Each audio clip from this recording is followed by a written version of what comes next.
Hi, everybody. So thank you, everybody, for coming tonight. You know, we really had no idea how many people to expect. Facebook is never reliable. I think that, you know, on a beautiful night and with a lot of traffic, I'm super appreciative, we all are, of everybody who's here. So thank you so much for being here. My name is Saki Litov, and my wife Laura and I are part of a group called Clarity Bellevue that really got together informally around, you know, topics that are happening in the community, decided to put together this panel. So I'll give you a little bit of background in a moment. As an independent gathering, we appreciate being able to hold this event here at the JCC. At the same time, it's important to mention that tonight's program content does not necessarily reflect the views or beliefs of the SJCC, its employees, directors, members, or guests. We chose the venue in part because it's actually walking distance to Factoria and Bellevue, and was a very in quotes, yes. The event is being taped and streamed, and so for anyone who is interested in sharing it, it should be live on the Clarity Bellevue Facebook page, and anybody, you know, we'll keep a tape for it afterwards so that people can view it. Really important, bathrooms, okay, are either through this door or go back out the main doors and around the corner. Both men and women's bathrooms are there. And then if you go straight out into the hallway where you were headed, there's a water fountain. So an overview for the evening. We have basic ground rules. We're here to have respectful dialogue. We ask for, I don't think in this crowd there's gonna be, but no heckling, yelling, disruptions. We don't want this to be like a council meeting. This is really meant to be a dialogue and conversation where we have an opportunity to learn from experts. Questions can be submitted via 4x6 cards. We have a moderator, and Laura has passed them out, but anybody who wants a card or another card, just raise your hand and we'll get a card to you. Thoughts and questions are meant to be educational only, so please avoid specific questions about the Bellevue process. We're really focusing tonight on shelters and homelessness. We're not here to debate whether there should be a shelter in Bellevue or not. Our purpose, again, is educational and not advocacy one way or another. So we want to be unbiased. Nobody has been told what to say. There are no agendas and no expected outcomes other than learning. Panelists were chosen because we reached out to a number of different organizations in Seattle with years of experience working with the most vulnerable populations, many of whom also operate low-barrier shelters. Organizations here have regularly reported financials and no vested interest in what's being considered in Bellevue, other than we all recognize the need for help and support for the homeless population, not just in our area, but in the region as a whole. This is a locked facility, so please be respectful. Any doors that are closed and locked, please don't prop open. We're, again, super appreciative to the J for hosting us. And I'm going to turn it over to Laura for a moment to introduce the panelists. I'm not very good with a mic, so it's nice to have a small crowd, though, because it makes me not so nervous. So we have wonderful people here, really wonderful, and I don't know, some of you may know some of them, or at least seen some of them in the newspaper or on TV. The first person here is Daniel Malone. Daniel Malone is Executive Director of DESC, a homelessness service organization in Seattle providing survival and crisis services, behavioral health treatment, and permanent supportive housing for adults. His career has focused on developing, operating, and evaluating programs for people whose needs have not been met by conventional systems of care. At the other end is Rob Stewart. And Rob is Executive Director of New Horizons in Seattle, an agency that provides shelter and housing services to youth and young adults. Rob has worked in homeless services for 15 years, providing outreach, housing, and education services to families, children, and youth in a variety of capacities. And then we have Daryl Davis Bell, right there, Board Chair of Northwest Urban Ministries, which operates transitional living facilities in South King County. And he's a former transitional living coordinator at Seattle's Union Gospel Mission, where he now serves as clinical supervisor. The next panelist's biography will be a little bit longer because we believe it warrants the acknowledgement of over 50 years of work in this area, in this arena. Are you okay with that? She didn't give me her bio, so I just wrote one. But Eleanor's pretty awesome, so, I mean, all these people are awesome, but Eleanor is an American journalist. I took this actually, she has a Wikipedia. So I took a lot of this from Wikipedia. Is an American journalist, playwright, university professor, costume designer, actress, and mental health professional. She has numerous college degrees, a bachelor's and a master's from University of Washington. She's received statewide and national honors and awards for her advocacy work on behalf of families and individuals with mental illness. Serving as an advocate in Olympia, Washington, Owen has participated in the introduction and successful passage of Health and Human Services legislation, most notably RCW 71.05, allowing a 72-hour involuntary commitment for those with grave disability due to mental illness. That, I think, was in the 70s. No, am I wrong? 70s? I'm 97. She's 97. In 1978, she founded the Washington Advocates for the Mentally Ill, WAMI, and the following year, she co-founded the National Alliance for the Mentally Ill, NAMI, which is the largest public initiative in the U.S. that works to support families and individuals facing mental health difficulties. The organization encompasses over 1,200 affiliates at the regional, state, and federal level in every geographical region throughout the U.S. Offices can also be found in Puerto Rico, the Virgin Islands, and Canada. In 1979, she co-founded DESC in Seattle to aid men and women living in a state of chronic homelessness who, due to their severe and persistent mental and addictive illnesses, were not being served by the existing shelters of the time. In 1999, Eleanor was honored with the Lifetime Achievement Award at the King County Mental Health Exemplary Service Awards. In both 1980 and then again in 2000, she received the Jefferson Award for her advocacy work on behalf of individuals and families affected by mental illness. Clearly, her work in the community was so outstanding that once was not enough. She's been honored with a number of other awards over the years, and she's been executive director of WAMI and held many board positions and is a participant on many advisory committees at the county, state, and national level. We could go into all of those, but the evening may be over before we finish. So, thank you. So I'm going to take a moment to introduce Steve Fricke, who is going to be our moderator tonight. He's a local attorney, general counsel, and prosecutor. He's got a background in aerospace engineering and astronautics. He's got decades of public service from work with both the Bellevue Youth and Seattle Symphony Orchestra, also to serving as pro tem judge for King County, and a lot of pro bono work in a myriad of areas. We're honored to have you here tonight, Steve. Thanks.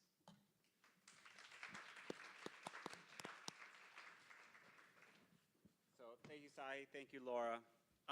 Once again, I'm Steve Fricke. Just want to go over the ground rules once again. Is if you have questions, please write them down. We have some 5x7 cards, and somebody will walk by and pick them up for you. Once again, we're trying to have a conversation. It's kind of hard to call it a conversation because it's going to be me asking the questions and the panelists actually going and talking and hopefully giving more information. The goal is not to advocate one way or the other, but just to give you basic information. So first of all, I'd just like the panelists to kind of go through themselves. We heard a little bit about each one of you. If you guys could start and kind of just give a couple minute recitation of your background and your particular organization, and Eleanor, your history and on why you're here, and who you serve and why. So, Daniel, if you want to start. Sure. Thank you very much. So the organization I'm with is called DESC. It stands for Downtown Emergency Service Center. We usually don't use the full name, just the initials these days. We were formed in 1979 by Eleanor and a few of her compatriots at the time to be an emergency shelter, with the thought that emergency shelter was something that was going to be needed as a survival service for some limited period of time until the growing crisis of homelessness wound down in society, and here we are many years later, and we're a much larger organization. We have 5 shelters, we have 12 apartment buildings that we operate.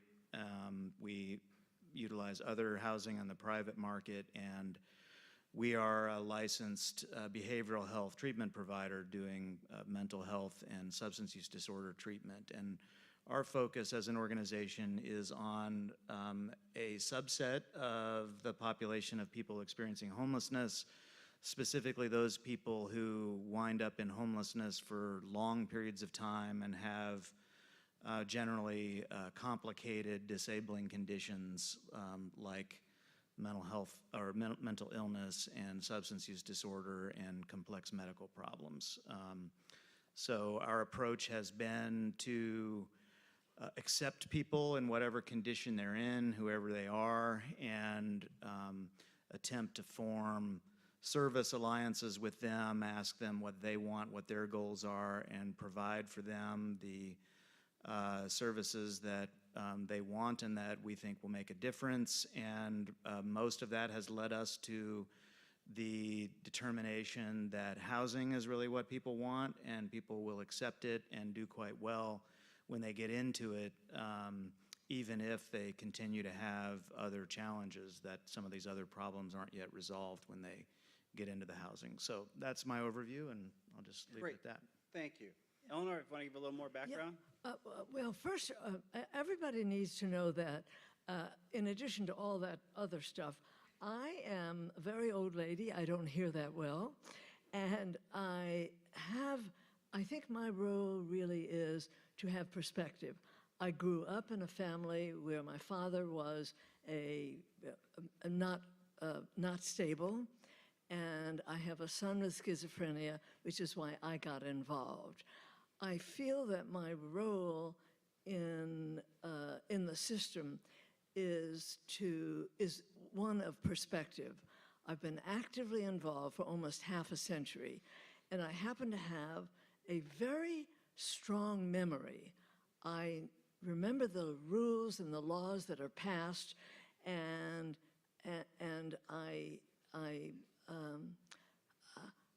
I've seen changes. And I think that we're in a very historic time right now. I think the time that we are living in is unusual. It's unusual because, say, I'm a second generation. Both my parents were immigrants, and they thrived in this country. They thrived because they had the skills that were needed at that time. They were hands-on masons. They were people who had the skills that the nation needed. I think that much of the homelessness that we have right now is the result of a combination of things. I think we don't have the desire on the part of many people who could work to work in jobs that they don't want to work in anymore. And that's part of, and then we have other jobs that go wanting because we don't have trained people for those jobs. Right now, we have in our country, we have homeless people who could work, and we have employers who need employees. And there's not a good match there. That's part of the problem. And I'll say more later. Okay. Again, my name is Daryl, and I am involved in the work that I'm involved in today because in 1989 through 1991, I had a stint of homelessness, and I was also involved with chemical abuse. And so I've kind of traversed Seattle to Tacoma and through Portland as a homeless person. I've engaged in services with DESC, with Seattle's Union Gospel Mission, as well as other service providers early on. And upon entering recovery. I found myself, being approached by several other men and families that were dealing with the same kind of addiction that I was dealing with. So I was kind of helping people and families, particularly wives would always come to my wife and say, how'd you guys make it through that? And so I found myself counseling a bunch of people. So I went to school to become a chemical dependency counselor, and then continued to go to school to get a master's degree in social work. It was during my practicum experience for the University of Washington that I came in contact with New Horizons. Then it was called New Horizons Ministries. It's a organization that reaches out to street-involved youth. I think then it was 16 through 24, if I'm not mistaken. And so I did my practicum and then eventually served on the board there for 7 years. And it's the same organization that Rob is running now. But and so eventually I continued to do that work. And since 1997, I've been working at Seattle's Union Gospel Mission in one capacity or another. And currently I'm a clinical supervisor. And I'm a board chair for an organization called Northwest Urban Ministries. And through my involvement with the Union Gospel Mission and the men there, our nonprofit has opened 2 transitional houses. And each house has a capacity for 5 men. And so we have 10 men there. And probably 10 men a month that are trying to get in there. So that's why I'm here. Rob? I am Rob Stewart. I am the executive director of New Horizons, which Daryl referenced, and we are an organization that serves youth that are experiencing homelessness, primarily serving youth between 18 and 24 right now, and we provide services that are low barrier. We provide low barrier services in a drop-in center format, where we invite youth exactly as they are to come in and receive services and find hope and find care, and then come into contact with case management, and also come into contact with addiction services, mental health services, employment services. We run we're actually the largest drop-in in the county right now. We see about 85 youth every single day. And we will work with any youth that comes in our door. And so we serve some of the youth that you may see living under bridges, living in tents. Those are youth that come and access services from us. And we will this year work to house about 100 of those youth in permanent housing, in stable housing. We'll find jobs for about 100 of those youth. We have just an incredible team, and I'm really lucky, honestly, to be a part of it. I'm the executive director, but I probably know the least, I think, in terms of just service delivery. We have some really, really incredible staff, and I'm thankful to be a part of that. Not only do we offer shelter and transitional housing services for youth, we also run a social enterprise, which is called Street Bean Coffee Roasters. And so we run a coffee shop and a roastery. That is a job training program for youth, and we will have about 35 apprentices go through Street Bean every year, and we have multiple locations all throughout Seattle. So if you like coffee, it's actually really, really good, and you should go. And it supports youth in their education and in their employment, and about 90% of the youth who go through that program end up finding permanent jobs. And so we do all sorts of wraparound services for our youth. We do shelter, we do basic needs, we do case management, we do employment services, and then we provide assistance for them in the job market through things like Street Bean. I got involved with homeless. Are you keeping data on those kids so that over time you'll know how effective what you're doing? It sounds wonderful. Well, yeah, we try the best that we can to keep as many keep in contact with as many youth as we possibly can. As you know, youth that are experiencing homelessness are probably among the most transient population. They travel from city to city and county to county, and they're not wanting to be tracked. They don't invite us to put a chip in them so that we can follow up with them. We do the best that we can to incentivize ongoing relationships with them, and that's one of the things that actually I think New Horizons does maybe better than other organizations, in that we have not historically had city and county funding, and so some of our programs and case management structures have been very long-term, and we follow up with them as much as we possibly can. And then just a little bit more about myself. I ended up getting into homeless services. I grew up in a city very similar to Bellevue, but in Indiana. And I went out to Los Angeles, and I got a huge eye-opening experience when I went down to Skid Row, and I thought, I can't believe I did not know that there was homelessness like this in the US. And it was at that moment that I just realized that I needed to be involved with some sort of work that would, in some ways, address the injustice that I was seeing in that moment. And I've hopped around from family services to education services. I've done early education. I have worked with family homelessness here in Seattle for many years. And then I've also done a lot of work with youth. And I'm just really, really grateful to be here and be part of that conversation. Great, thank you all, and obviously we appreciate you guys giving up your evening and talking to us. I think, Eleanor, you said you really need perspective, and it's an unusual time. And I think for perspective, we need to know historical background, and I'm gonna ask Sahi to kind of give us a little bit of, I know I could see you really want to talk. I'm gonna give Sahi the microphone first, and then I'm gonna hand off the microphone to you. How about that? That's wonderful. Okay. And I'll be really brief, but we just wanted to give a little bit of a background. The formal process for public discussion of the siting of a shelter in Bellevue began in the summer of 2016.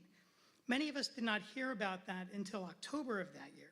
In October, the city of Bellevue hosted a community meeting at the Champion Center by Bellevue College, which is really the first large gathering of notice done by the city. The reason we chose to have the event tonight is the issue is still a timely one.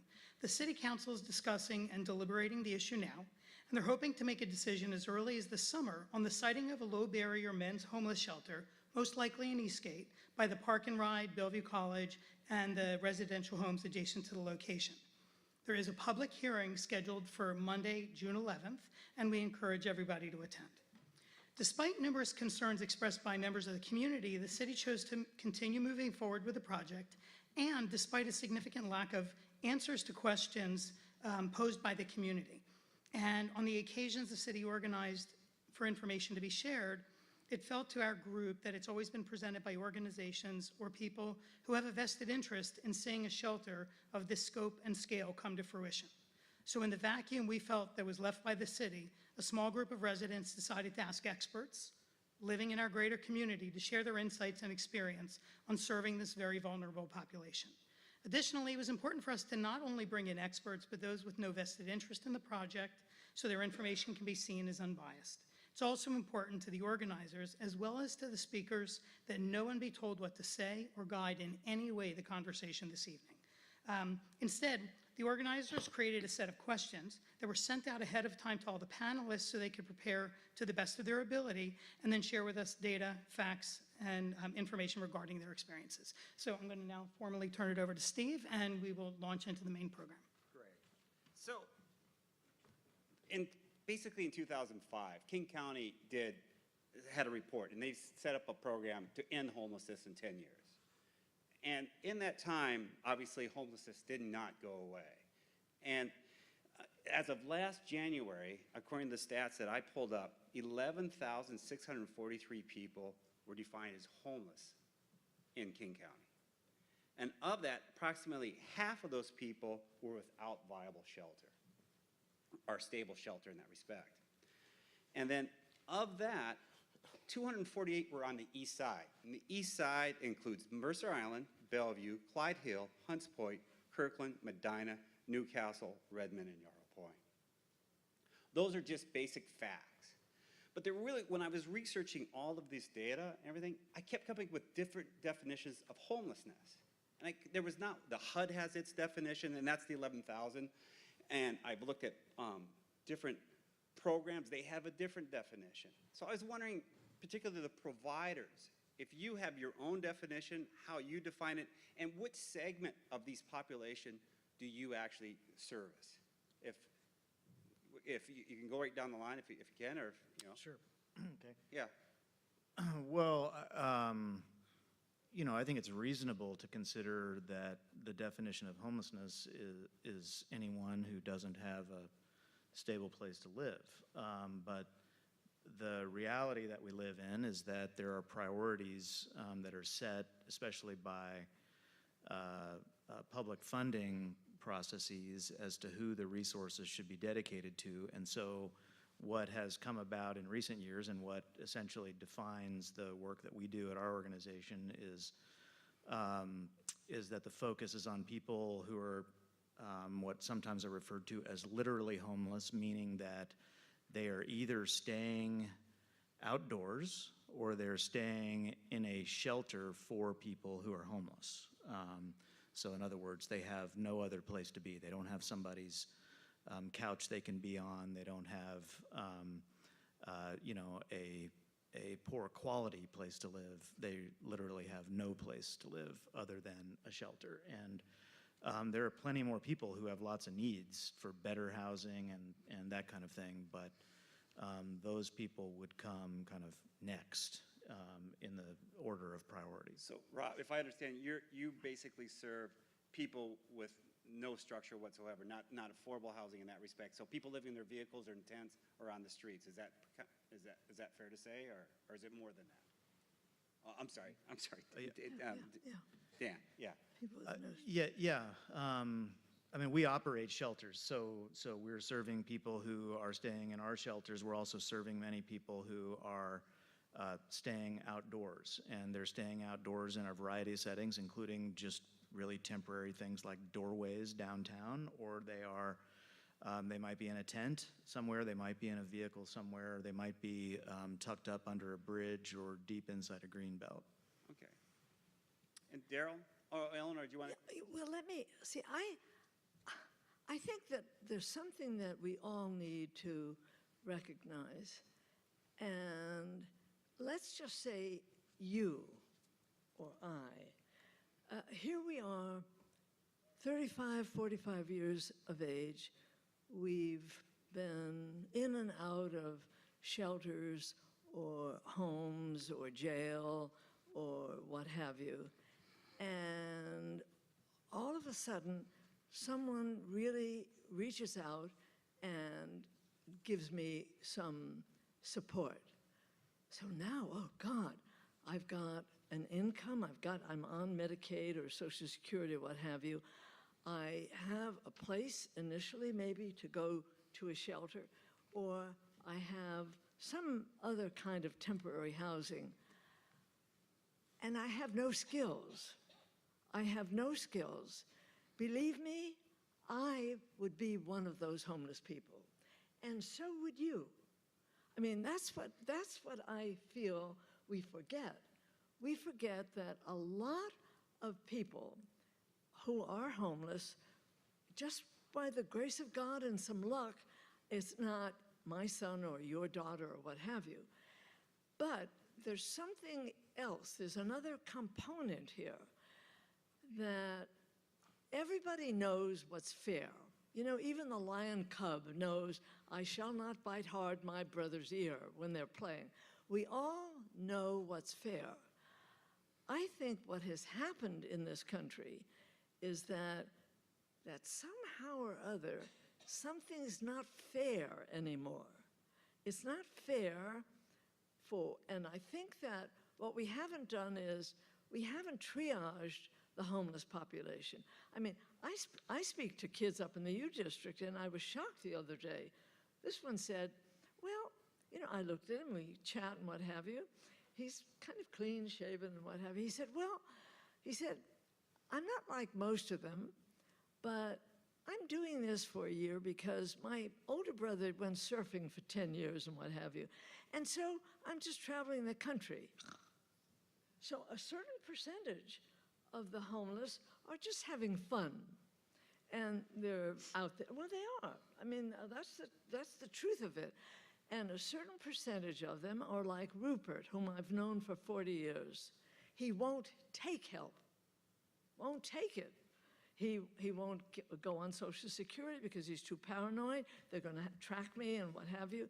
And he manages. He's managed to live out of dumpsters and what have you. Every now and then I run into him. He no longer has his 2 dogs, but that's a certain segment. He does not want help. And then there are those who've made a career out of it. You know, I'm here, and my dumb brother is now a dentist, and here I am just still shooting up, so this is the best that I can do. I think all of us, we need to say, like, I happen not to object to people in my neighborhood. What I object to is that they leave their crap in the park. Well, clean up after yourself. You know, so I have certain standards. You're showing contempt for me when you won't clean up after yourself. Right, Eleanor, and those are great.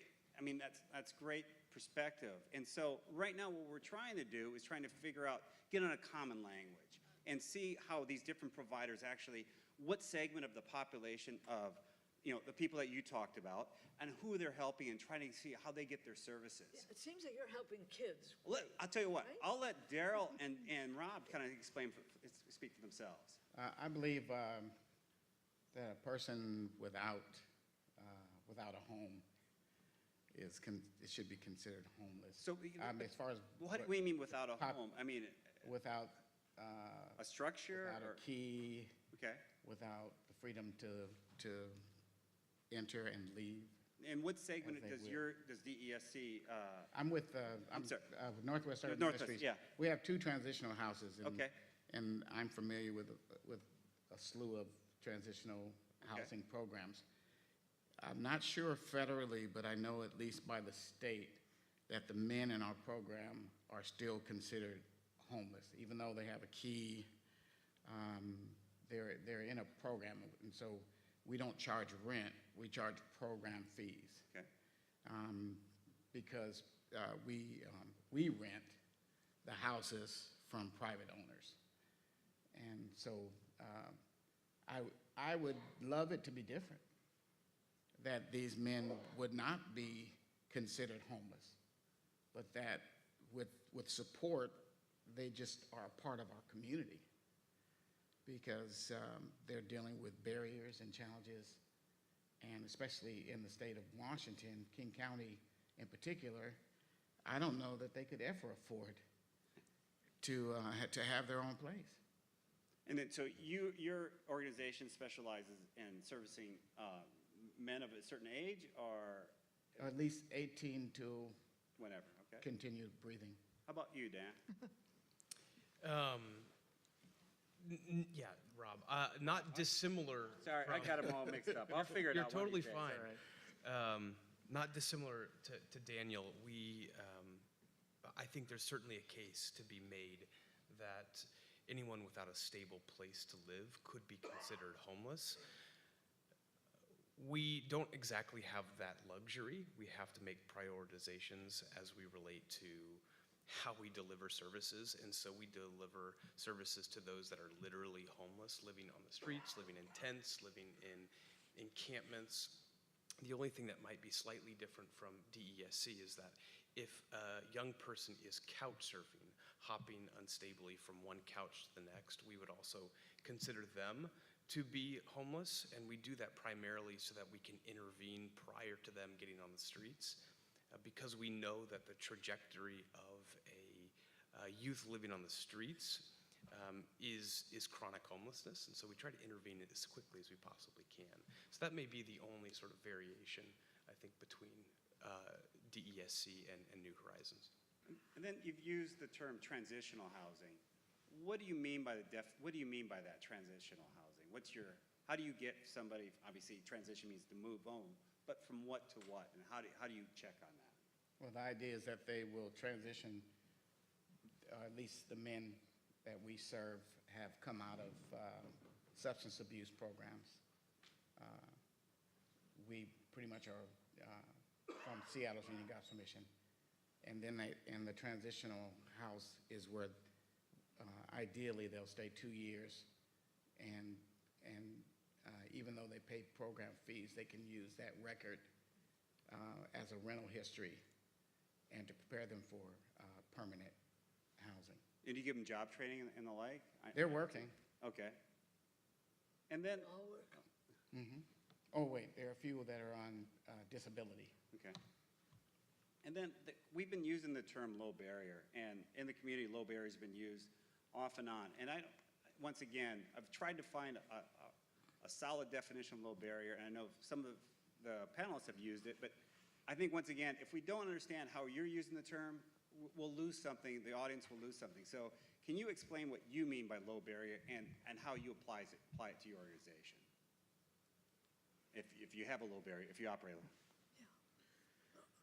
low. We operate low barrier programs at DESC. There isn't a single meaning to what that entails, but generally what it means is that people aren't expected to make their problems go away before they're welcome to come in to services. And so people can use our services if they're under the influence of substances, alcohol or otherwise.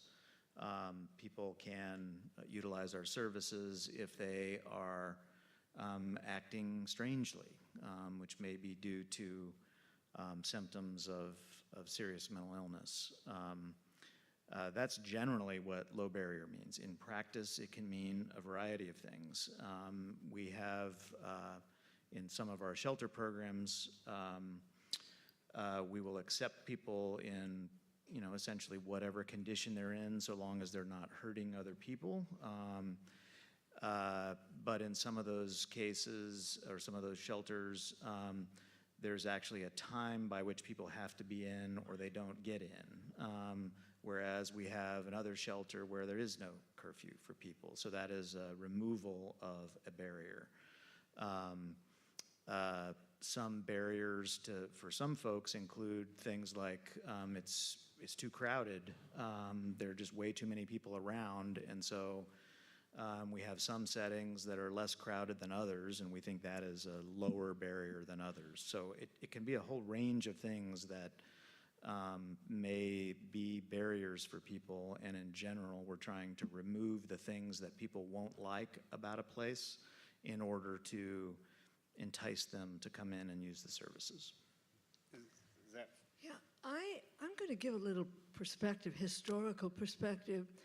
There have always been, I grew up during the Depression, lived on a farm in upstate New York, and hobos came. They were always alone. They walked the highways. Sometimes we'd count 40, 50 men in between dusk and dark. They would come to and our mailbox, the post on our mailbox, had 2 carved ovals in it. This is how they communicated in those days. That meant 2 potatoes.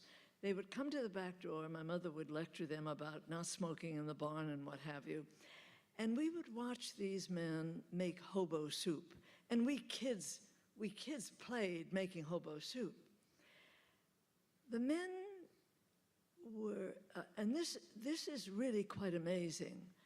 The men never left without saying, is there anything that I can do, in essence, to pay back for what I'm getting? That's non-existent today. That concept of give and take in there was some sense of reciprocity. I think that what has happened over the years, and it's been very slow, but it has been growing, that is everyone, I've been involved for almost 50 years. I have never met a human service provider or professional that wasn't caring, intelligent, eager to help, ever. So to me, there's some strange combination here, because there are no villains And yet, we see an ever-increasing population living on the dole, that have no sense of giving back. Employers, where are the employers that should be saying, we'll apprentice, let's give the employer some money and have them take in some people to apprentice so that a certain portion of this population could work. I know they could work, and they know they could work. But there's not that sense of eagerness to work. And so I look at what I call the hang-dog look. There is a hang-dog look that is the result of certain individuals who know they're not playing fair. They're not playing fair.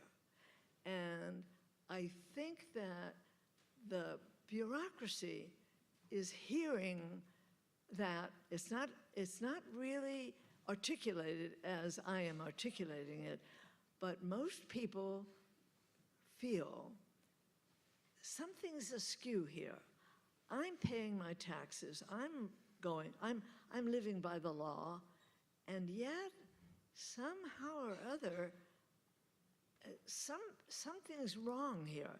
Because if we build low-income houses, trust me, we will fill them. Build it, and you'll fill it. We have, when I started, there were maybe 400 homeless people. Now I suspect there are like 7,000 or 8,000. Build those low-income houses, and we will have 16,000, 20,000. That's the reality of it. I see. And well, Daryl. And it will be an even greater thriving community on the backs of the homeless. And I'm going to say just one. When we started DESC, there were 9 of us that chipped in $10 each. We started it with $90. I suspect the net assets of DESC today are over 63 or 64 million. That's a lot. And there's nothing comparable. What has happened is that there is nothing comparable in what has happened to homeless people. So and now I'm going to badmouth my own organization. We had 2 permanent housing, 6 men, 6 women. They sold those houses, sold them. So that's 12 people that are now homeless. So I just think that we need more realistic dialogues, more realistic, because we can fix this, but we can't fix it without the community of providers helping, and employers. I badmouth employers in this. So you're saying there should be a partnership between private and I mean, we should be giving employers incentives the way we give nonprofits incentives. We give nonprofits. You try to say, I know I was on a committee one time to train people to do jobs, and what happened is what King County was doing is giving incentives, paying providers for those people to get the job. And I said, well, why aren't you paying that mentally ill person? To me, the incentive was to the provider, when in fact it should have been to the person with mental illness. And here we've got incentives going to nonprofits, and we should be giving some incentives to employers. Okay. So, Daryl. That's my. No, this is great. This is your opinion.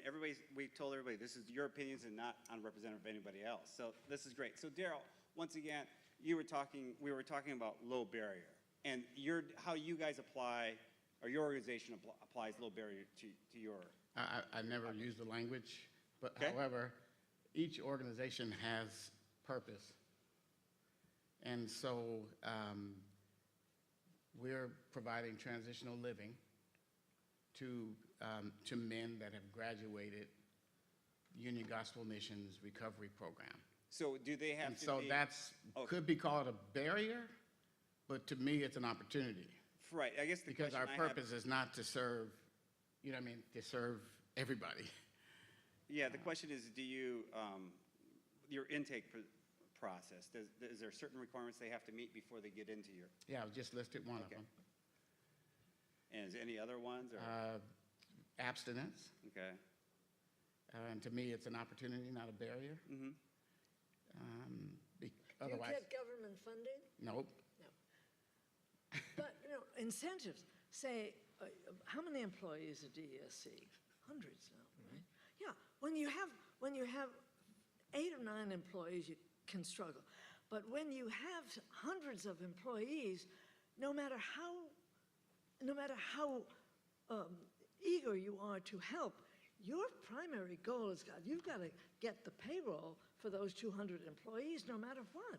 You've got to get a payroll so they can do their job. And pretty soon, that becomes not your primary purpose, but you give a lot of attention to that. You have So to.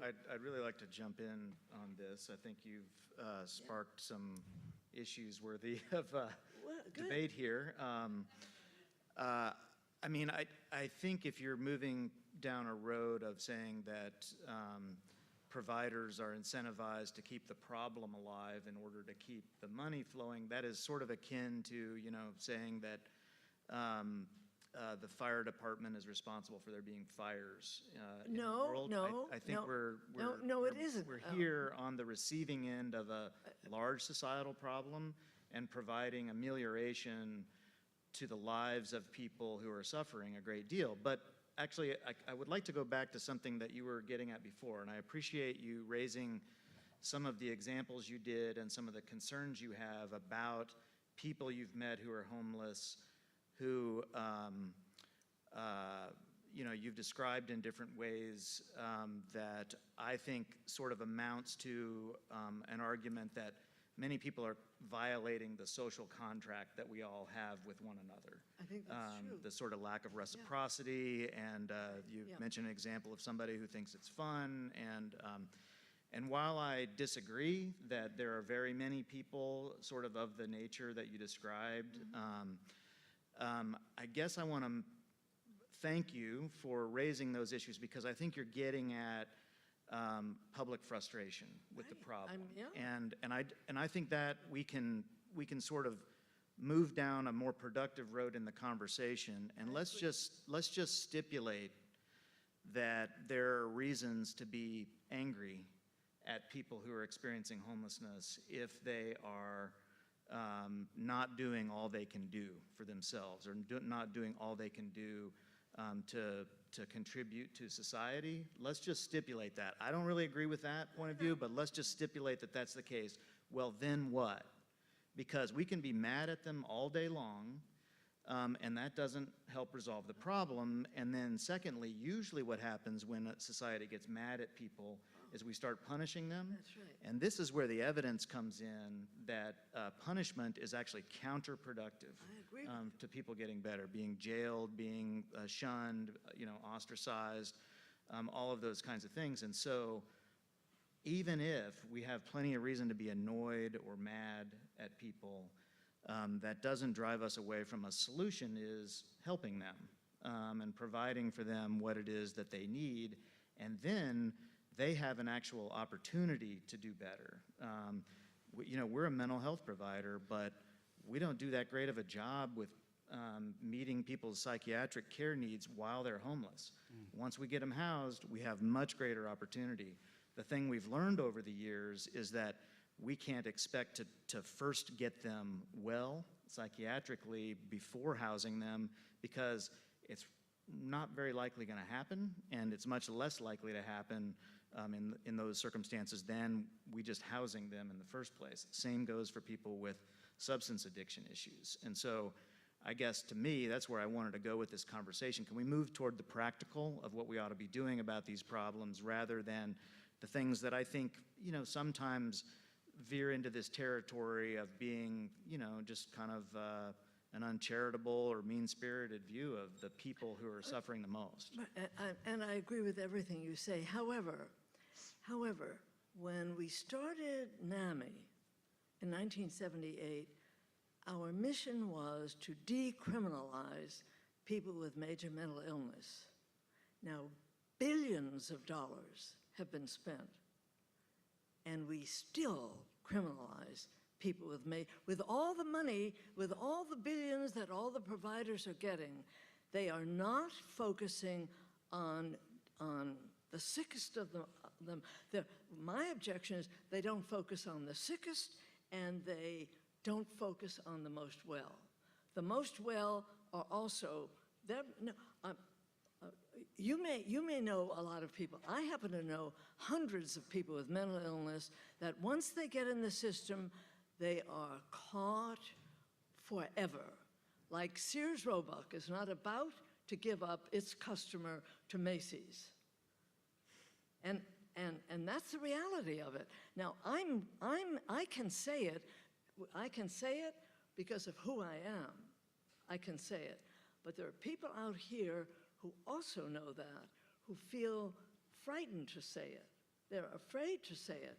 But I happen to know, let's say, we had we'll end homelessness in 10 years. What's happened to homelessness?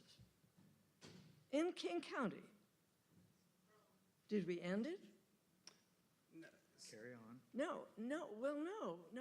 I mean, I think that for people of goodwill to say what is not, people don't want to hear it. People don't want to hear that.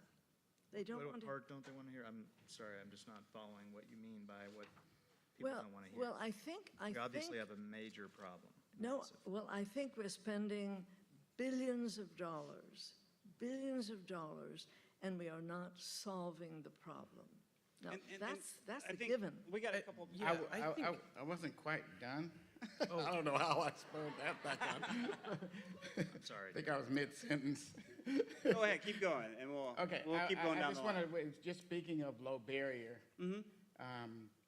some of our guidelines, we're in relationship with the men that graduate from these programs, and to me, relationship will take us further in alleviating these problems that we're trying to address, further than resources will.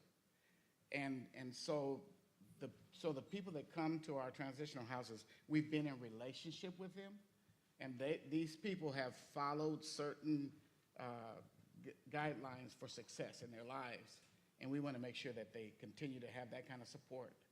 And so for us, our guidelines are based on relationship, holding people accountable to, and accountability is big with recovery. And so, if there's a lot of programs there may be considered barriers. We couldn't take somebody from DESC, possibly with severe mental illness, and just bring him into the house. And that, for some people might say that's a barrier, that's unfair, but really we're doing this to be successful. And if we had a house for a transitional house to help people who were, at a certain stage that dealt with mental illness, I love it. I love the idea. Yeah. I think we try to alleviate every barrier we can so they can get in. Great. Rob? I think from my perspective, maybe I would echo a little bit what Daniel has to say, which is certainly there are people within the homeless population that would frustrate everybody. Yeah. Their behaviors are kind of mind-boggling. They don't do what we would wish that they would logically do. I would also agree with Daniel that out of the years of work that I've done, interacting with people on the streets, doing outreach, I have met a very, very, very small percentage of them who, when I really got to know them, said, this is my preferred reality. This is what I love. When I got past those initial sort of conversations, most of them said, it's tough out here.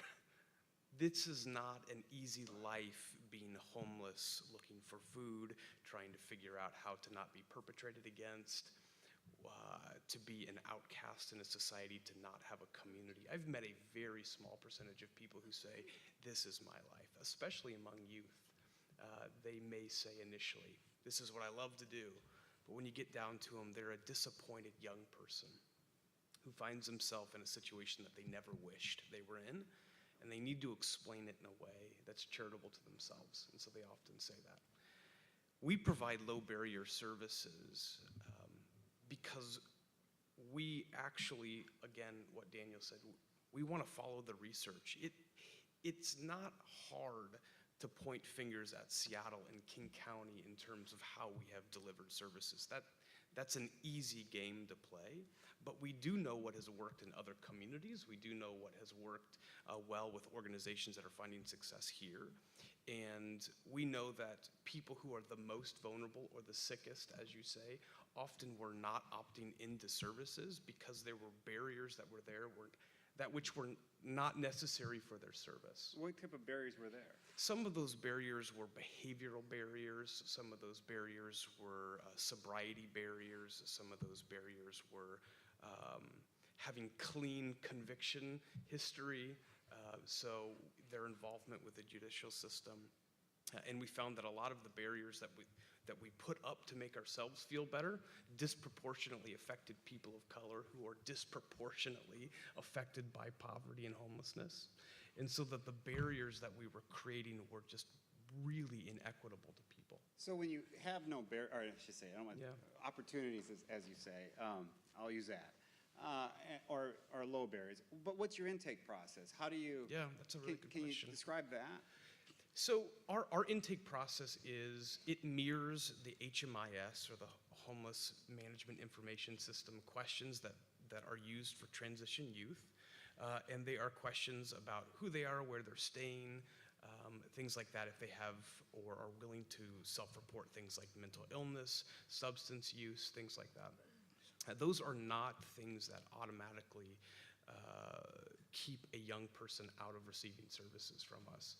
Our big lens is safety. Can this person safely interact within the context of our community?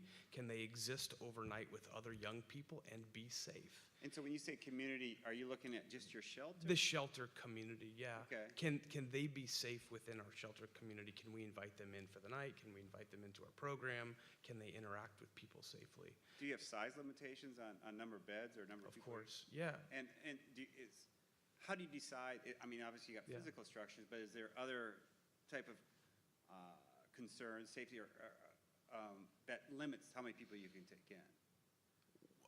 Certainly there would be fire code. That would be something that would eventually come into play. Our building is large enough that we could probably fill loads and loads of people in there. We have a number in mind that we believe is kind of optimal for service, and that relates to the ratio between staff and people. And we feel like at 40 people, 40 young people that are there in one evening with a number of staff that we have present, that we can manage that system and that community really well. How really big is your staff then? The staff at that time would be 3. 3 to 40? 3 overnight. That Okay. would be overnight, yeah. Daryl, was yours similar? I know you don't have low barrier. We have 10, but as an employee of the Union Gospel Mission, we do have, we probably consider ourselves to be low barrier as far as entering to our program. We have several different programs to meet the needs of various people. A lot of programs, there's no place for sexual offenders, but we receive sexual offenders. I think safety is the big issue, like Rob is saying, and so we take that into consideration. But people with felonies and what might seem to be a barrier for us is not. We have emergency shelter that doesn't ask those questions.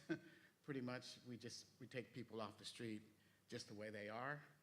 I guess the barrier is that they may have to show up at 7 o'clock in order to get in. It's because we don't have staff or the capacity to take people in every hour of the night. And then as far as our programs are concerned, we have programs that specifically deal with chemical dependency. We have referral for people with mental illness. We have short-term and long-term programs. So some of the questions I've been getting from the audience, and any of you guys can take this, they were talking about citing a homeless shelter. What kind of things do you guys, what would be an optimal location for you, citing your particular shelter, and what are the kind of concerns, what are the kind of things you steer away from? Can you guys talk about that? It's a good question because I don't know if the homeless are located near the shelters because the shelters are there, or if the shelters are there because the homeless people are there. I have visited shelters around the country, and most of them are in the downtown locations. There have been a few that have been suburban. I know in San Antonio they have, I visited a program called Haven for Hope, which was an excellent program. It's a keyed kind of community where homeless, mentally ill, their services for kind of the gamut of people who would be homeless. And it was in a suburban, or actually further out, what is that called, country? Or Rural? Rural environment. And that seemed to be a pretty successful program, even though it was kind of gated, Okay. in a sense. But I thought that was ideal, that particular program. And it was surrounded by housing units. So it was integrated with the suburban area? Yeah, and with just a slew of other service providers working together. We had a program at both Western and somewhere north of here called PALS. It was a program You're talking about Western State Hospital? at Western State Hospital and up north at Monroe or somewhere up there, the same program in which I think there were 60 or 70 in each group. They were taught skills. They did upholstery and all sorts of skills. And in 1985, the community providers made a deal that we'll close those programs, we'll take those individuals and provide them better care for less money. Okay. There's nothing replaced it. Nothing replaced it. And even though I'm sure I would have objected to this 100 years ago, but until the 1950s, Western State Hospital was self-supporting. They raised their own cattle, they sold hundreds of thousands of turkeys and what have you. So I'm not expecting individuals to do things that traditionally they can't do. If a person can go shopping, they can show up at the Social Security Department, they can put on their makeup, they can do whatever they do, they can pick up their checks, they know.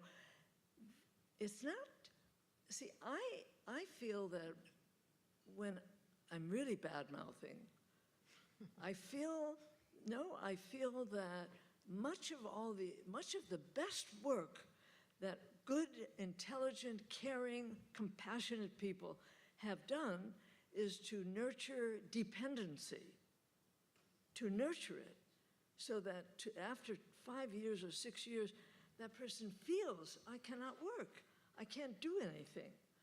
And they get a look on their face, and I think. So I think you might get some disagreement amongst the other three members about that statement. So, but the question is We're guilty. how do we, well, let me change it. Well, Somebody asked- location? Go ahead, yeah. Yeah. Location of a shelter. Yeah. I guess I would just note that, to start in my response here, is that shelter isn't home, so we don't expect people to be living there long-term. It's intended to be a short-term place, and so it's a platform for people to have safety and security while they do whatever it is they need to do for their own individual situation to exit homelessness. Can you And describe what so- short-term is? I just question. Well, ideally, short-term is a matter of days or weeks, but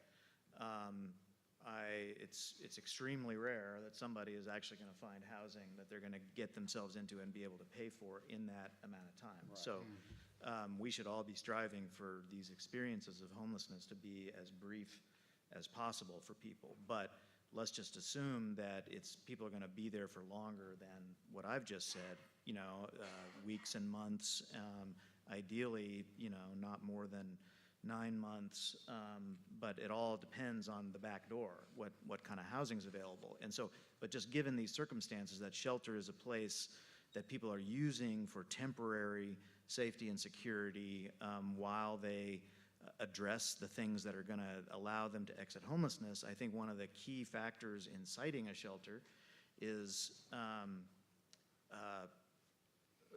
ability to get around, and a lot of times that means transit. You gotta be able to be in a location where the person can access the shelter, and from the shelter access the other things that they need. And so there may be some of these kinds of programs that are more rehabilitation type centers and so forth, that it makes sense they're in a bucolic setting and they can try their hand at animal husbandry or whatever makes sense for them. But for people who they're at a shelter for just temporary safety and security, moving toward housing ideally, that's got to be somewhere people can get to and from readily. I think that's probably the key citing factor of them all. Okay, and then Rob, I'm sorry. No, yeah. Oh, I'm sorry. You mentioned that you've traveled around and been around, and I think the quote was, you saw some cities do some really good things in that respect, and the question was that came up from the audience, can you describe either a city or some place that did a great thing, and what did they do that, in your opinion, was so good that helped the homelessness or helped relieve homelessness? I think maybe to clarify my statement, it wasn't that I traveled around and observationally saw, oh my gosh, these guys are doing it really, really well. I'm referring to people who have, like Seattle, experienced really large spikes in homelessness and then have managed to somehow get on top of it. So you see places like Salt Lake City, you see a little bit with Houston, you see some work in San Francisco, and I think what I mean is that they've been able to get on top of what was an otherwise spiraling problem. And I think a lot of what they see are some of the implementations of some of these best practices. The shelter, which is this stopgap for people. It's not home, it's not the end game.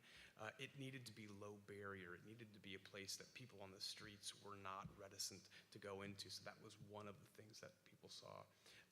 They also saw a lot of flexible funding and the utilization of creative funding to help develop unique pathways to housing. So things like diversion funding, a lot more prevention services so that people were not becoming homeless.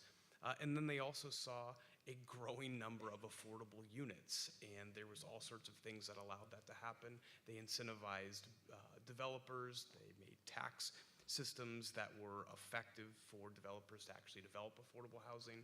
So I think there's a lot of things that people have done really, really well, and a lot of things that are happening in organizations in Seattle in pockets. And so I think that's kind of what I mean specifically when I say I've seen, and I know that there are some cities who've done some really key things. They're not rocket science. It's not like Seattle doesn't know what these things are that they've done. We know, and we're trying to implement them. I think one of the key things is that most of these cities have had incredible collaboration across organizations and incredible collaboration across the cities and the counties where these cities were living. And we have a lot of room to grow in those areas, how organizations collaborate, and then how cities and counties and municipalities in this region work together to solve what is a common problem. And we're not doing a great job with that right now. And didn't Salt Lake City, they bought units and gave free housing to certain people, right? Apartments and the like. Is that one of the things that you're addressing or talking about Salt Lake City or not? I'm not talking about one specific strategy in Salt Lake City. What I'm talking about is a city that did manage to make an impact on what was a growing and spiraling population. So they may have done that. I'm not entirely sure. But they also did a lot of other things really, really well. And there's a lot of cities that have done incredible work. And so I think those are the things that I'm pointing to. So, You know, oh, go ahead, May, Ellen. may I want to talk about a project that we did. A woman, I'm, as you can tell, so work-oriented, that she said, well, okay, find a house that you think you can do this project with. We called it the Hoffman House. Ruth Hoffman gave us she gave us about $100,000 to do this work project. We trained 12 people. We have a video, 12 people that had no training before that. And all of these people, we sent flyers out to the mental health agencies. We got 12 people to come. We trained them all. And my real fear was there were only going to be to rebuild, remodel a house ready to be condemned for themselves, by themselves. We did that as a project to show the community what people with mental illness can do. They became, every one of those 6 men had no skills before. They became tile setters, plasterers, electricians. I don't know how I did it. I met people at Home Depot and I brought them home and they showed and every single one of those men got jobs and have kept jobs. None of them are dependent upon the system anymore. We did that as a model. We then thought this was so successful, we're going to do another house for women. We did the same thing and they did the same thing. Both those houses were sold and nobody replicated that model. That's why I'm upset. Because You're upset with it what? It is a, and I toured foreign countries. Italy, I spent time in Italy and stayed at a pension run completely by people with mental illness. Completely. Everything. Administrative, cooking, cleaning, everything. So I just feel, I've been an educator for 40 years, preschool through graduate level. I think that even as a teacher of bright kids or normal kids, we can do much more than we think we can do. That's my objection. I don't like that hangdog look because it doesn't, I know they can do more. I know they can do more. And I hold the system accountable. I hold the system accountable that we don't, you know, if we're building houses, let them build it. Let them build it for themselves. That's what I want. So, I agree with you in many I know. ways about that. I mean, I think there's some realities about what we are going to have to provide for people, but this theme you're hitting on that people are a lot more capable than we give them credit for, I think is correct. And there's meaning in their lives that can be built up when people are aided in those kinds of ways.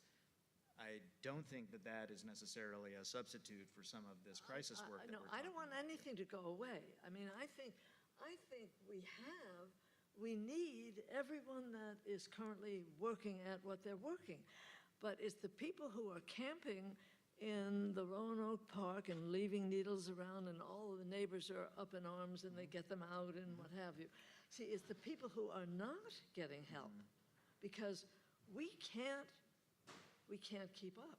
And I think maybe to No, sort of follow back on why low barrier exists, Wait, say that again. to follow back on why a low barrier approach may exist, the question of why people are staying in campgrounds and staying in parks is something that we can all pontificate about. Me, who's never been homeless, who's never actually experienced that type of crisis, I can come up with all sorts of reasons of why I think that person isn't accessing services. Another approach would be to actually go and ask those people, what is it that keeps you from accessing services? Why is it that you choose to do drugs out here as opposed to going in shelter? And they say, it's because there's so many barriers for me accessing services. And if you removed the barriers, I may actually take myself inside. And so we, as a community, have been trying to solve what was an otherwise low utilization rate of shelter. We had all of these shelter beds that were low, that were utilized in sort of at a low rate. And as we went around the community and asked, what is it that you need? It was, we need low barrier shelter so that as I am, how I am on the streets, I can then go access services.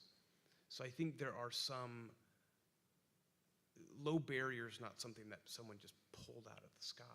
It's something that people said, we're asking these very simple questions of, why are you sitting outside?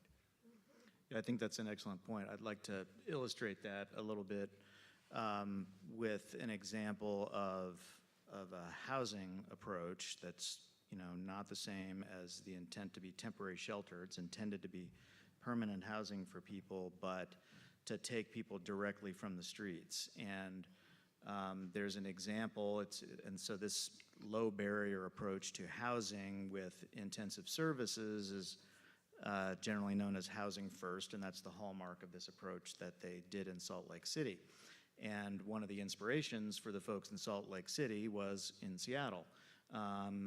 When they came, as they were trying to figure out what to do about their homelessness program, to see this kind of thing in operation. And so one of the supportive housing programs we have was created specifically for a subset of the population that was not accessing services, that was reluctant to come into any sort of program.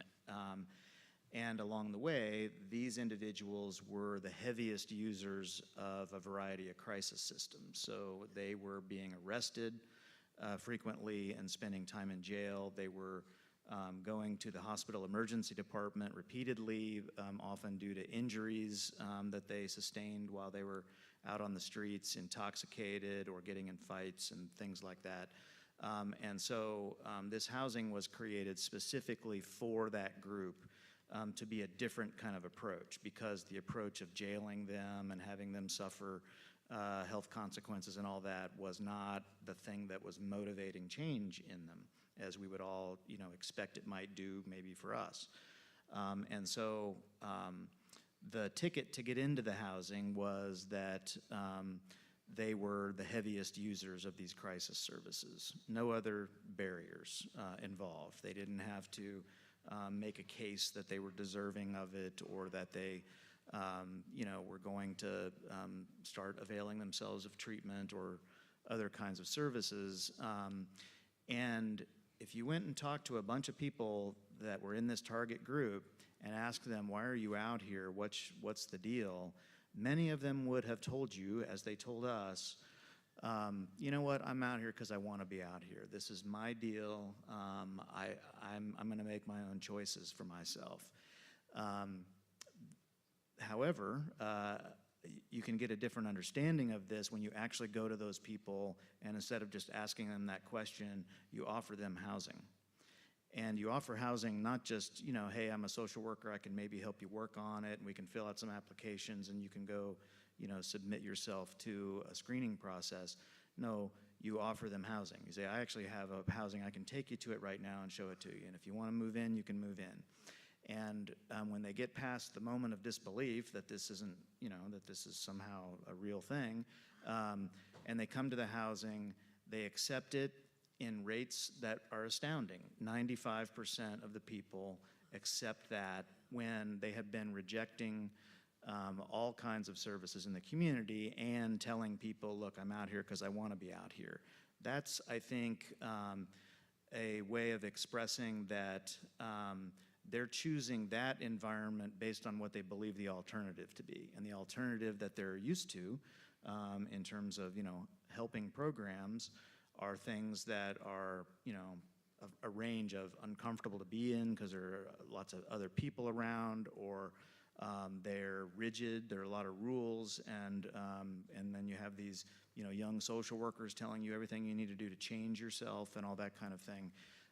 And so they were making the choice to not continue going to programs like those that hadn't worked for them. And they thought what was left was, living this kind of life of chaos outdoors, until a true alternative came around, which was housing, permanent housing, their own apartment, lease, come and go as they please. They're a tenant. This was not done without controversy. There's quite a lot of media reports, print and broadcast media. You can read about this from local and national media. But one thing that came with it, with all that controversy, was a desire to have a deep evaluation of the work. The program was evaluated, and there have been multiple scientific journal peer-reviewed articles published from it. The first main outcomes paper of which was published in the Journal of the American Medical Association, and showed that not only did the people accept this intervention, but they had substantial improvements in various measures, most notably a dramatic decrease in the use of these crisis services in the community, and thereby a reduction in costs, like real costs to the public, to the taxpayers, but also improvements in health measures of the people living there, and a decrease in substance use, even though there was no requirement for them to be in the program, that they would engage in those change kind of behaviors. That's an example of what low barrier can do in people's lives. It can get them in the door in the first place when they were otherwise rejecting help, and from there good things can come. And so that's the example of this housing first approach that Salt Lake City got excited about and came here, and they had some other examples that they looked at, and then their approach was to take a model that was working and take it to scale in their community. And we haven't done the same here as the problem has increased. Okay, and how is the program, it sounds wonderful, how is the program funded? It's government funded. It's government funded.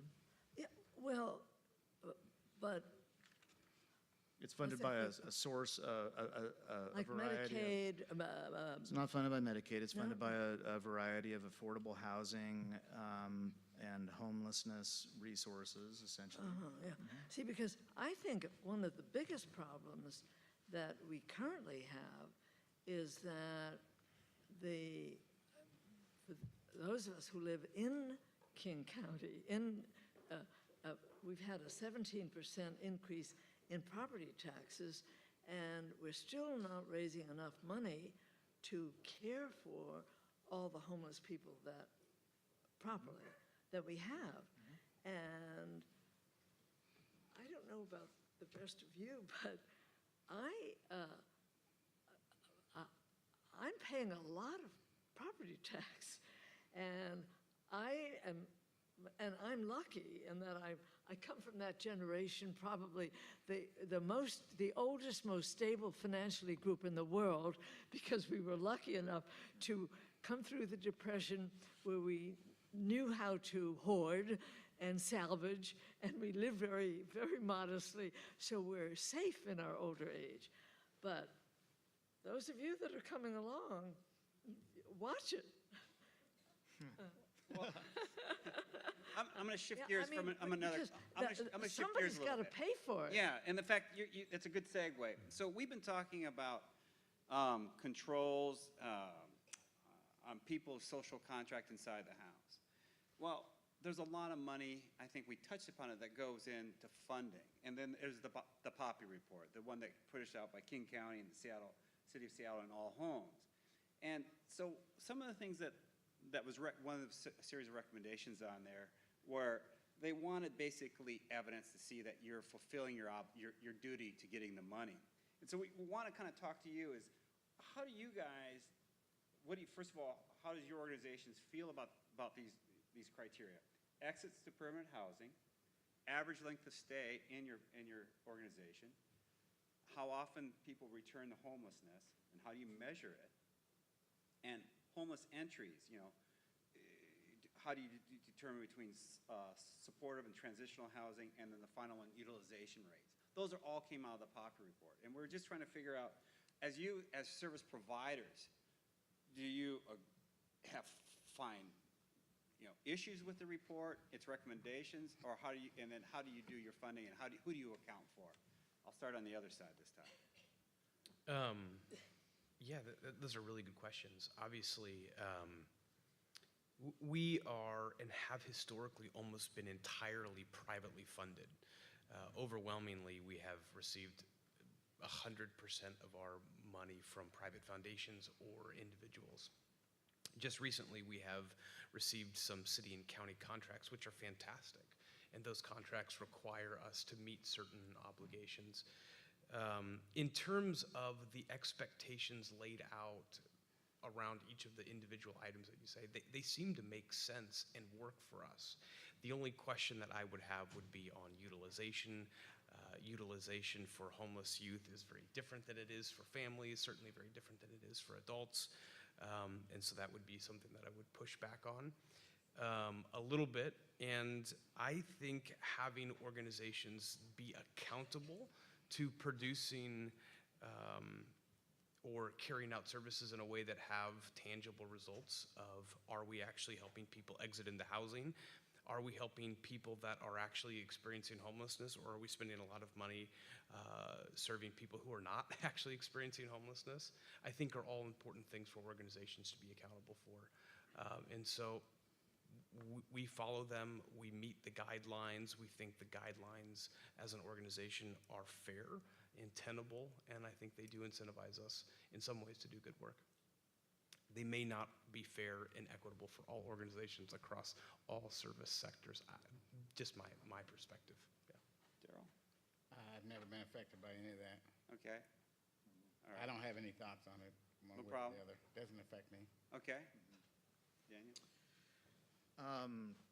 I think that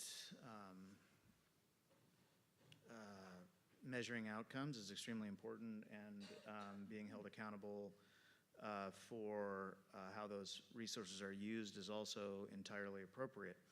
I have some issues with some of the approach taken with, in particular, the measures, because programs should be measured based on what their aims are. And emergency shelter's aim is to protect people while they need emergency shelter. And since you have them there, you should also be helping them work on things to get out of homelessness for sure.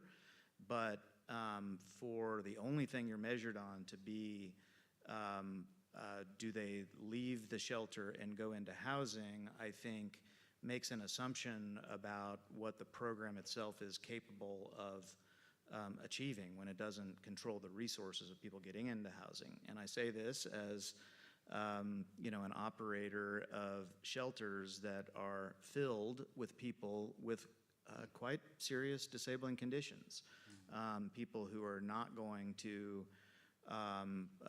very likely at all compete for an apartment on the private rental market, because the rent is literally many hundreds of dollars more than their total income is when they're living on a disability income like SSI is. And so, I think that there is a place for all of this in terms of figuring out, making sure that programs are doing the work that is necessary to get people housed, but to hold them accountable for making that housing materialize, I think is where this has, sort of gotten off the rails a little bit. I could also maybe add that our shelter specifically is funded by a contract that measures utilization rate and entries from homelessness. It's not measuring placements into housing as a part of that contract. So we have multiple contracts. Some of those contracts are just measuring whether or not our shelter is fully utilized, which we have a little bit more control over. Our housing navigation programs are the programs that actually are measured for our placements into housing, just to kind of clarify. So then who do you answer to? I mean, if you don't meet the utilization rate, or if you don't meet some of these criteria, I mean, what happens? Is there a penalty, or is there not? Yeah, there's a penalty. I mean, I would also cast the city and the county who we have contracts through in a fairly amiable light. They're not, our contract monitors aren't coming in every day, shaking their finger at us going, it doesn't look like you're going to make it. They're advocating with us, they're working with us. Certainly, even as it relates to one of our county contracts, they have come to us and done a very long process of deliberating on what our outcomes should even be. And so it has been a fairly collaborative process. We are accountable, though, to meeting those requirements, and then the repercussions would be a series of sort of descaling funding options, basically, is what it would be. More broadly, we're accountable to the community. We're accountable to all of the people that give us money to provide the services in an excellent way. We're accountable to our board. We're accountable to the community of young people that we serve. And so we don't just look at our only accountability is rolling up to the city and county contracts. We really see ourselves as a part of a community that's trying to solve what is a very live, painful community crisis. And so we feel responsible to that in a lot of ways. And then one of the kind of closing topic is, how do you integrate yourself with the local neighborhoods or the local, I'm not sure, I don't know exactly where each of your homes or your places are. Do you work with the surrounding area to endear yourself to them? And what outreach do you do, not only to the homeless, but to the people with stable housing, and make sure there's a good going back and forth communication because if the community has some issues, who do they talk to? If you have issues, who do you talk to? Go ahead. So most of the siting work that we've done over the last number of years has been for permanent housing programs. There have been some additional shelter ones, but we've essentially used the same kind of neighbor engagement process for either type, which is to let the neighbors know who we are and what our intent is and who we serve. And when it comes time to open the place, we make some particular commitments to the neighbors. One of the things we do is make sure that the neighbors have our phone number. Our programs are staffed 24 hours a day, so they can generally always reach someone. But some of the commitments are that there are expectations of behavior in the surrounding neighborhood on the people that we serve, which are essentially aimed at making sure that our presence in the neighborhood isn't harming the quality of life for other people. And so that's an expectation that we set with the people that we're serving in our programs, and our intent or commitment to the neighbors is that if they see something of concern and they think that may be related to somebody staying in our program, they can call us. And our response to that call will be to go out there where the activity is, provided we've got staff on hand to be able to do so, which is generally the case. And we will go out to the area and see for ourselves what's going on. And if it's our client, we will intervene and attempt to bring that person back to the program site or to the housing site, if that's what it is. Most of the time we get those kinds of calls. The person being called about is not a participant in our program or tenant of our housing. But our commitment in those cases is that we will still attempt to help address the situation that has been of concern to the neighbor, based on the idea that, our staff are probably more experienced at engaging with people who are involved in concerning behaviors, and so may have a better chance at some kind of intervention than the neighbor would. Sometimes that our staff's determination is this warrants a 911 call, but sometimes it's a different kind of response, like talking to the person and seeing if the behavior of concern can go away. So that's the basic kind of commitment that we have, that our clients or our tenants will observe proper decorum in the neighborhood, meaning that they're not out in the neighborhood engaging in, certainly not engaging in illegal behavior, but also not engaging in other behavior that just brings down quality of life, like panhandling or that kind of thing. And Daryl? I'll speak for our transitional houses. Union Gospel Mission has a, Yeah, I understand. they're a part of every Yeah. association and whatnot. They have different people that represent in that way. When actually trying to convince the owner that we could lease his home for transitional living housing, it was pretty, it was a little difficult to convince him that this would be a safe thing to do, or that afraid that that it would be an eyesore to the community, that somehow some guys would be hanging around and, being mischievous. But I convinced him in that the person who was previously rented his house sold weed and probably drank and had their own set of problems. But as a landlord, he couldn't kick them out. He had to go through a whole process. But in a transitional program that's abstinence-based because of safety, it's not a wet house where people are signing up to go to. So if a person drinks in the home, the community is going to come around that person and kind of tell them to pull it together. And then we work with them to get them back into treatment, or to have other resources for them, but they can't live in that home because of our contract with the landlord. And so it's actually, the guys are mowing the lawn, they're keeping up the property. If someone does drink or use drugs, they're not going to be there. So it's even less risky than renting your place to someone else that you don't know. Can I ask Rob one more time? I'll make Rob, and then I'll finish with you. Since we have been privately funded for so long, if our community doesn't love us, we don't exist. But where are you located right And now? we're Belltown.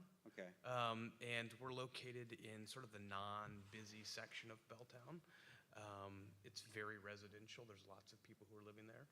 And we spend a lot of our time working with our community to make sure that it's a good experience having us in that area. We currently own the building, and we've been there for the last 6 or 7 years. We have a commitment similar to DESC that if there is an issue, they can contact us, they can call us, they can reach out to us. We're very proactive about mitigating whatever concern that they have. Oftentimes, they're concerned about behavior that really is not related to us. We find that a lot. And if a young person can't exist well within not only our space, but our surrounding immediate community, they're barred from services from us. They're no longer able to access services because we really feel strongly about protecting the community that helps us actually be a viable organization. And so we spend a lot of time making sure that we do that well. We also run a retail space, which is right there attached to our service center, and it's a very busy coffee shop and roastery, and so people have unique access to our services. So they walk in, they have all sorts of ideas and concepts of what we do, and they walk in and they go, oh my gosh, this is a really interesting business that's also providing meaningful engagement for the rest of the community. And so I think that also gives us a little bit of an edge in engaging with the community in a slightly different way other than just purely service delivery.